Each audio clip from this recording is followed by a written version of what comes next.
जय जय शनिदेव। आओ महाराज आओ।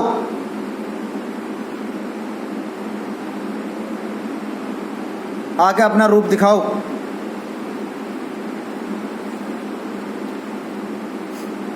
ओम नमो भगवते वडन नमो चाटम कुरुक्रम नमो मटम साहा। ओम नमो भगवते वडन जजुरकुंद ठाटे सतुर नमो चाटम कुरुक्रम नमो मटम साहा। ओम नमो भगवते वडन जजुरकुंद ठाटे सतुर नमो चाटम कुरुक्रम नमो मटम साहा। ओम नमो भगवते वडन जजुरकुंद ठाटे सतुर नमो चाटम कुरुक्रम नमो मटम साहा। घर में तो दिन देर में आ जावे हैं ये।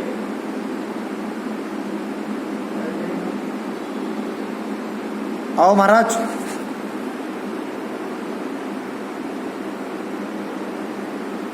हाँ जी साहा।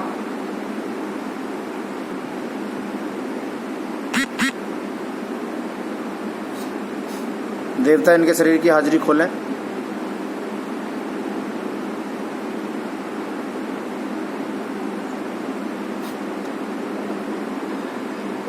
नमो भगवते वडन नमो चट्टम कुरुक्रम नमो मटम साहा।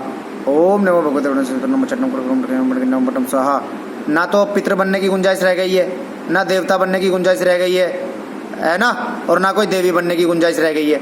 अब आके कहेंगे तो क्या कहेंगे? मैं इनका घर का पितृ हूँ या फिर देवी हूँ या इनका कुल का देवता हूँ?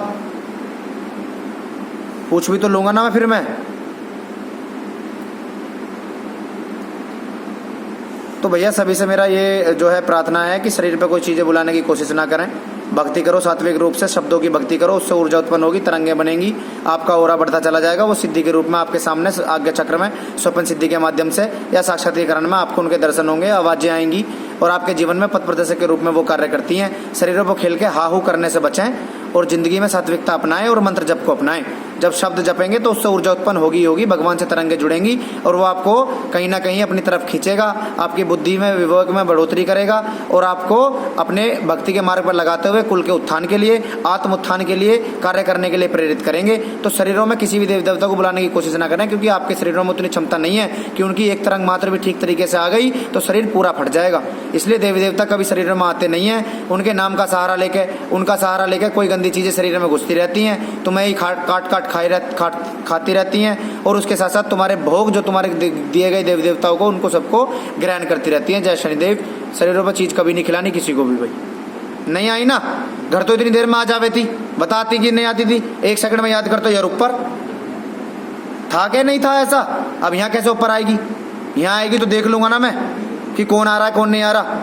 यही विषय है, यही आदमी को भ्रमित करता है। घर पर तो वो कुछ भी बन के आ जाओ, मैं तुम्हारे घर का देवता हूँ, तुम्हारे घर की देवी हूँ, मुझे पान दे, मुझे फूल दे, मुझे लड्डू दे, मुझे कुछ भी कर, मैं सब सही कर दूंगी। सामने कोई आदमी बैठा उसे आराम कर दिए। तुम्हारा विश्वास जीतने के लिए ये प्रेत ऐसा करते हैं ताकि तुम्हें ये लगे कि मेरे द्वारा देवता हैं। देवता हैं, मैं देवताओं को मना नहीं करता, कृपा है कुल के देवता की भी। शंकर भगवान की पूजा पाठ करते हो, हनुमान जी महाराज की पूजा पाठ करते हो, इसका मतलब ये नहीं है वो तुम्हारे शरीर में घुस के आके बैठ गए हैं। वो कृपा करते हैं तुम्हारे जीवन में, तुम्हें पथ दिखलाते हैं, तुम्हारी बुद्धि में विवेक में बढ़ोतरी करते हैं। समझ में आई बात? तो वो जीवन के उत्थान का कार्य करवाते हैं, ना कि शरीरों में खेल के हाहू हाहू ये वाली चीजें नहीं करते वो कभी भी। तो शरीरों में बुलाने की कोशिश नहीं करनी, क्योंकि हमेशा उनके नाम का सहारा लेकर गंदी चीजें घुसेंगी शरीर में। ठीक है ना? जप करना है बस और अपनी समस्या का समाधान करवाना। बोलो जय शनिदेव। जय शनि।